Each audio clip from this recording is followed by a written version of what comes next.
पुराने शहरों के पत्थर इतिहास की कहानियां फुसफुसाते हैं। ये कहानियां सदियों पुराने लोगों की गाथाओं में गूंजती हैं और कभी कभी ये कहानियां उन साम्राज्यों के उत्थान और पतन में दहाड़ती हैं जिन्होंने सभ्यताओं की नियति को आकार दिया। आज हम समय में वापस जाकर ऐसे ही एक साम्राज्य के बारे में जानेंगे। एक ऐसा साम्राज्य जो 1000 साल तक चला। 1000 साल की जीत और हार, नए आविष्कार और ठहराव, एकता और अंततः विभाजन। हमारे साथ जुड़िए एक भूले हुए युग के इतिहास में, एक ऐसे साम्राज्य की कहानी को उजागर करने के लिए जो एक छोटी सी शुरुआत से उभरा, शक्ति और समृद्धि की चरम सीमा तक पहुंचा और अंत में अपनी ही विरासत के बोझ तले दब गया। ये कहानी है 1000 साल की धूप में बिताए गए समय की और उस लंबी परछाई की जो इसने दुनिया पर डाली। हमारी कहानी सम्राटों के सोने के महलों से नहीं, बल्कि एक उपजाऊ घाटी के बीच से शुरू होती है, जिसे एक विशाल नदी के जीवनदायी पानी से पोषित किया जाता है। यहां किसानों और कारीगरों, योद्धाओं और सपने देखने वालों के बीच एक साम्राज्य के बीज बोए गए। एक करिश्माई नेता ने अपनी महत्वाकांक्षा और दृष्टि से प्रेरित होकर अलग अलग जनजातियों को एक ही झंडे के नीचे एकजुट किया। उसने उनमें एक साझा उद्देश्य की भावना, एक समान नियति में विश्वास पैदा किया। अटूट दृढ़ संकल्प के साथ उन्होंने शक्तिशाली पड़ोसियों को चुनौती दी, अपनी सीमाओं को सुरक्षित किया और अपने प्रभाव का विस्तार किया। एक के बाद एक जीत मिलती गई और धीरे धीरे एक नया राज्य विजय की धूल से उभरा। हालांकि यह कोई साधारण राज्य नहीं था, इसमें एक अनोखी भावना थी, एक प्रबल महत्वाकांक्षा थी जो इसे महानता की ओर ले जाएगी। 1000 साल के साम्राज्य की नींव रखी गई। कोई भी साम्राज्य केवल सैन्य शक्ति पर नहीं बनता, इसके लिए दूरदर्शी नेताओं के मार्गदर्शन की आवश्यकता होती है। ऐसे व्यक्ति जो समय के ताने बाने पर एक अमिट छाप छोड़ते हैं। और इसलिए सदियों से सम्राटों, महारानियों और प्रबुद्ध शासकों ने इस साम्राज्य की बागडोर संभाली। हर कोई अपनी ताकत, अपनी कमजोरियों और साम्राज्य के भविष्य के लिए अपनी दृष्टि लेकर आया। यहां पर शक्तिशाली विजेता थे जिन्होंने साम्राज्य की सीमाओं का विस्तार उनकी चरम सीमा तक किया। बुद्धिमान प्रशासक थे जिन्होंने कानूनों और संस्थानों की एक रूपरेखा स्थापित की जिससे स्थिरता और समृद्धि सुनिश्चित हुई। और कला और विज्ञान के प्रबुद्ध संरक्षक थे जिन्होंने संस्कृति और शिक्षा के स्वर्ण युग को बढ़ावा दिया।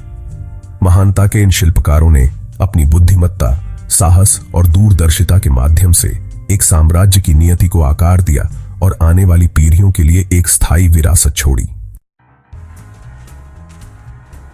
भाग 4, स्वर्ण युग, सांस्कृतिक और आर्थिक समृद्धि। अपने चरम पर साम्राज्य सभ्यता के प्रकाश स्तंभ के रूप में खड़ा था। महाद्वीपों में इसका प्रभाव फैल रहा था। व्यापार और नए आविष्कारों से प्रेरित होकर यह शांति और समृद्धि का स्वर्ण युग था। लुभावनी वास्तुकला से सजे हुए शानदार शहर शिक्षा और वाणिज्य के केंद्र बन गए। विद्वान और कलाकार साम्राज्य में आते थे जो सहिष्णुता और बौद्धिक स्वतंत्रता के लिए इसकी प्रतिष्ठा से आकर्षित थे। विज्ञान, चिकित्सा और गणित में नई खोजों ने मानव ज्ञान की सीमाओं को आगे बढ़ाया। साहित्य और दर्शन फले फूले जिससे आने वाली पीढ़ियों के लिए ज्ञान का खजाना छूट गया। विशाल महासागरों में नौकायन करने वाले और खतरनाक भूमि मार्गों से यात्रा करने वाले साम्राज्य के व्यापारियों ने ऐसे व्यापारिक नेटवर्क स्थापित किए जो पूरी दुनिया में फैले हुए थे। साम्राज्य में धन की बारह आ गई जिससे नए विचार, नई प्रौद्योगिकियां और एक महानगरीय दृष्टिकोण आया। यह साम्राज्य अपने सबसे जीवंत, सबसे आत्मविश्वासी समय में था जो मानव सरलता और सहयोग की स्थायी शक्ति का प्रमाण था। भाग 5, दरारें पतन के बीज। लेकिन जब साम्राज्य अपने स्वर्ण युग के आनंद में डूबा हुआ था, तभी इसके पतन के बीज बोए जा रहे थे। आत्मसंतुष्टि, जो प्रगति का कपटी दुश्मन है, घर करने लगी। कभी तेज दिमाग वाले इसके शासक विलासिता और साजिश में फंस गए।